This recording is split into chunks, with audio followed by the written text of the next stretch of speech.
மீதி ஹாஸ்பிட்டல்லாம் எனக்கு எப்படின்னு தெரியல. நம்ம ஹாஸ்பிட்டல்னாலுமே ஒரு மைண்ட் செட்டில் இருக்கோம் இல்லையா, இல்லாத பொல்லாததெல்லாம் சொல்லி ஏதாவது ஒன்று இழுத்து விட்டு எக்ஸ்ட்ரா மணி பிடுங்குங்கிறதுக்காக இந்த மாதிரிலாம் ஏதாவது பண்ணுவாங்களோ அப்படிங்கிற ஒரு பயம் இருந்துக்கிட்டே இருக்கும் எல்லாருக்கும் காமனாக. பட் ஆனால் விஎஸ் ஹாஸ்பிட்டலில் வந்து பார்த்தீங்கன்னா சுப்பிரமணியம் சார் வந்து சான்ஸே இல்லை.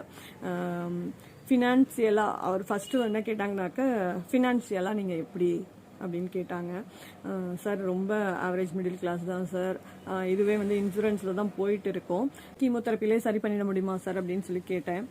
பார்க்கறதுக்கு முன்னாடி தீரஜ் சாரை பார்த்தேன் சார். சொன்னாங்க இது மாதிரி கீமோதெரப்பி வந்து ஸ்கூல் மாதிரி, இம்யூனோதெரப்பிங்கிறது ஈவினிங் எக்ஸ்ட்ரா கிளாஸஸ் டியூஷன் மாதிரி அப்படின்னு சொன்னாங்க சார்.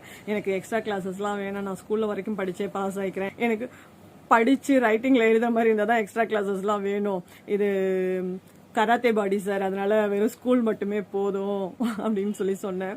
சார் ஒன்று சிரிச்சாங்க. சரிடா, சரி உனக்கு வந்து மருந்து நல்லா ரெஸ்பான்ஸ் ஆகுது, கீமோதெரப்பிலே சரியாயிடும், பார்த்துக்கலாம். என்ன இது இம்யூனோதெரப்பி போட்டோன்னாக்க